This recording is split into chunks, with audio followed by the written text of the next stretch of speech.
Radhe Radhe. Sweater वगैरे बघून तुम्हाला आश्चर्य वाटेल, पण मला थोडं व्हायरलचा त्रास झाला आहे. काल रात्रीपासून थोडा ताप आणि सर्दी खोकला आहे. पण हा विषय सुचला, हा एवढा इमोशनल विषय आहे, एवढा भावनिक आहे की मला शेअर केलं नसतं ना आज, तर मला चैन पडलं नसतं. म्हणून मी ठरवलं की मी तुमच्याशी शेअर करीन. थोडा उशीर झाला आज, कारण गोळ्या बिळ्या तब्येत असं होतं. आवाज पण जरा जाणवत असेल कदाचित तुम्हाला, चेहरा पण तसाच झाला आहे. तर तू अभ्यास कर, नाही तर बाबांना सांगीन. हे काय एवढे कमी मार्क? थांब, आता बाबांनाच सांगते. क्लासला जात नाही आहेस? थांब, बाबांना सांगते. येऊ देत बाबा. अगं रे, कधी येतोस तू? एवढा उशीर थोडी खेळून यायला, आणि मग अभ्यास कधी करणार? बाबांना नाव सांगी ना. अहो काय आहे? सगळीकडे बाबांना तुम्ही एक व्हिलन असं का बनवता? बऱ्याच घरात, सगळ्या घरात करत नाहीत, पण काही घरात हे असं चाललेलं असतं की नाही सांगा. अरे बाबा काय राक्षस आहेत का? बाबांना पण प्रेमच असतं मुलांची, मुलांवर प्रेम असतं, मुलं चांगली व्हावीत असं वाटत असतं. त्यामुळे कधीकधी ते स्ट्रिक्ट होतात. पण प्रत्येक ह्याच्यात बाबांच्या नावाने धमकी द्यायचीच कशाला? महिलांनो, मी काय तुम्हाला सांगते, आपण पण आया आहोत. कधी कधी रागवत नाही मुलांना, कधी कधी शिक्षा करत नाही, कधी कधी ओरडत नाही. मग बाबांचं नाव सगळे घेत नाहीत, पण काही ठिकाणी घेतात. बाबांना सांगी ना, हे खूप चालतं, नका करू. बाबांचं पण तेवढंच प्रेम असतं, खूपच त्यांचा पण जीव असतो मुलांमध्ये. फक्त ते वाया जाऊ नये, व्यवस्थित मार्गाला लागावीत. आणि म्हणूनच ते कधी काळी तुम्ही ओरडता तसेच ओरडतात, बाकी काही नाही. आज मी तुम्हाला जी गोष्ट सांगणार आहे ना, ती जेव्हा मला आली, फॉरवर्ड आली, तेव्हा मी लेखक शोधले. पण खाली त्या ज्यांनी फॉरवर्ड केलं त्यांनी पण लिहिलं होतं की लेखकाचा पत्ता नाही. त्यामुळे मला पण वाईट वाटलं. पण गोष्ट एवढी सुंदर आहे की मला तुम्हाला शेअर केल्याशिवाय राहणार नाही. बाबाबद्दलच आहे. आई पण असलेला बाप माणूस. काय होतं, मी त्या माणसाचं नाव सखाराम ठेवते. हां, तो शाळेत माळी असतो. माळ्याचं काम करत असताना शाळेचा शिपाई येतो आणि त्याला म्हणतो, सखाराम दादा, तुम्हाला ना प्रिन्सिपल मॅडमनी बोलवलं आहे. सखाराम घाबरतो. अरे बाप रे, काय झालं? माझ्यातनं काही चूक झाली का? असं त्याला विचार येतो.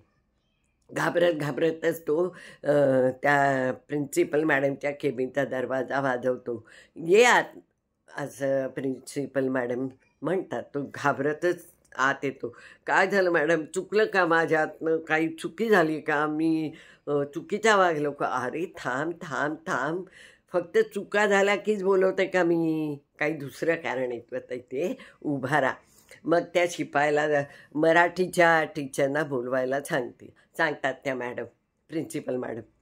तो शिपाई जातो आणि मराठीच्या मॅडमना घेऊन येतो. घेऊन आल्यावर आपल्याकडचा कागद, पेपर तो त्यांना देतात आणि त्यांना सांगतात, मॅडम हे वाचा. तर लेखाची सुरुवात अशी आहे की लहान होते मी, मला माहिती पण नाही आई म्हणजे काय. तेव्हाच माझी आई वारली. अगदी छोटी होते मी. बाबांनीच माझं सगळं केलं. बाबांनीच माझं म्हणजे पालन पोषण केलं. मला दूध दिलं. माझे आजारपणात रात्र रात्र जागून काढल्या. माझं हगवमुतं काढलं. तरुण होते बाबा. अनेकांनी त्याला सांगितलं, अरे आत्ता तर कुठे तुझं तरुणपण आहे, दुसरं लग्न कर. पण माझ्या बाबांनी ऐकलं नाही.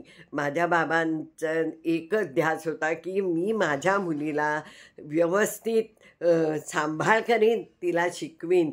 आणि स्वतःची पर्वा न करता स्वतःच्या कपड्यांची कितीतरी वेळा अनवाणी रस्त्याने हेच माझे बाबा चालायचे आणि माझ्यासाठी सगळं ते करायचे. माझी फी, माझी पुस्तकं, माझं युनिफॉर्म, ह्याच्यावर त्यांनी आपलं पूर्ण आयुष्य वेचलं. मंडळी सांगा, आई म्हणजे दुसरी काय असते हो? ह्याच्यापेक्षा वेगळं आई काय करते? आज मातृदिन आहे, त्या दिवशी मला माझ्या वडिलांना नमस्कार करायचा आहे, माझ्या वडिलांना प्रेम द्यायचं आणि माझ्या वडिलांचे आभार मानायचे. त्यांनी जे केलं ते अगदी आईच्या तोडच आहे. तर मातृदिनाला मी माझ्या वडिलांनाच पूजते आणि त्यांनाच मी माझं प्रेम व्यक्त करते. सखाराम उभा होता, त्याच्या डोळ्यातनं घळ घळ घळ घळ पाणी येत होतं आणि अनेक गोष्टी तिने हळूहळू सांगितल्या, त्यांची काही उदाहरणं दिली की प्रत्येक वेळा कसे माझे वडील खंबीरपणे माझ्या मागे उभे राहिले.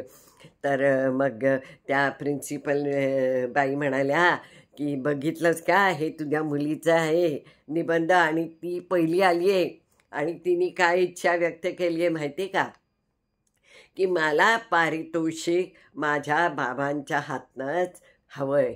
बघा बरं मंडळी, की आईचं म्हणजे जे आई करते ते सगळं त्या वडिलांनी केलं आहे की नाही. आणि मला असं वाटतं की प्रत्येक वडील हे असेच असतात, त्यांचं पण घरात खूप प्रेम असतं सगळ्यांवर.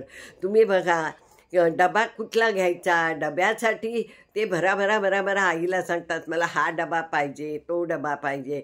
परंतु पिकनिकला जायचं असेल तर पैसे मात्र वडिलांकडेच मागतात, हो की नाही. जेव्हा मुलीचा स्थळ दाखवलं जातं आणि समोरून होकार येतो त्यावेळेला आई मात्र आता मग आपली मुलगी सासरी जाणार म्हणून ढसा रडते. पण वडिलांच्या डोळ्यात पण टचकन पाणी येतं, पण खंबीरपणे त्यांना उभं राहायचं असतं मुलीची पाठवणी होईपर्यंत. कुणाच्या नकळत ते आपले अश्रू पुसतात, कुणाला कळत पण नाही. पण म्हणजे बाप कठोर असतो का? बिलकुल नाही. हृदय अगदी आईसारखंच कोमल असतं, पण काही ठिकाणी वडिलांना खंबीर राहायलाच लागतं.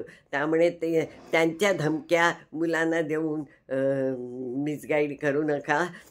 ते राक्षस नसतात, ते दुष्ट नसतात, फक्त ते कर्तव्यदक्ष असतात.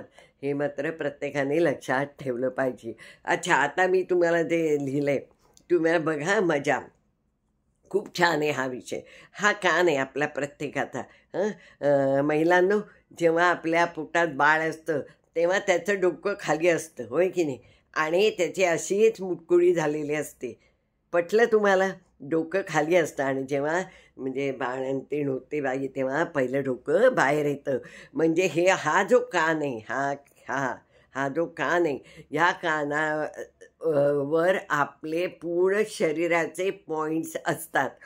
तुम्ही अगदी गप्पा मारताना सहज बसलात तर हे बघा, हे असं राऊंड सगळ्या कानाला करा. आपल्याला खूप छान वाटतं, कारण आपल्या पूर्ण शरीरातले पॉईंट्स असतात ते दाबले जातात. हे बघा, इथे केले की कानाचे प्रॉब्लेम जातात. हे बघा, हे मग डोक्याचे प्रॉब्लेम असतात, गळ्याचे प्रॉब्लेम असतात, आपले स्पॉन्डिलायटिस असतो. हे बघा, हे जे आहेत ना, हे ॲक्युप्रेशर वगैरे, हे म्हणजे विश्वासाने करायचं आहे आणि जास्त वेळ करायला लागतं, कारण ह्याला साईड इफेक्ट्स नाही, हे काय अँटीबायोटिक्स नाही, पण रेग्युलर करायला लागतं. त्याचा खूप फायदा होतो आणि म्हणून मी विचार केला की हे मी तुमच्याशी शेअर करीन. वडिलांच्याबद्दल मी परत एकदा सांगते की वडिलांवर भरपूर प्रेम करा रे. ते बोलत नाहीत, कळलं की नाही, ते व्यक्त होऊ शकत नाहीत आयांसारखे. काय म्हणून प्रेम नसतं का? भरपूर प्रेम करतात. तेव्हा लक्षात घ्या की आई इतकंच वडिलांना महत्त्व आहे.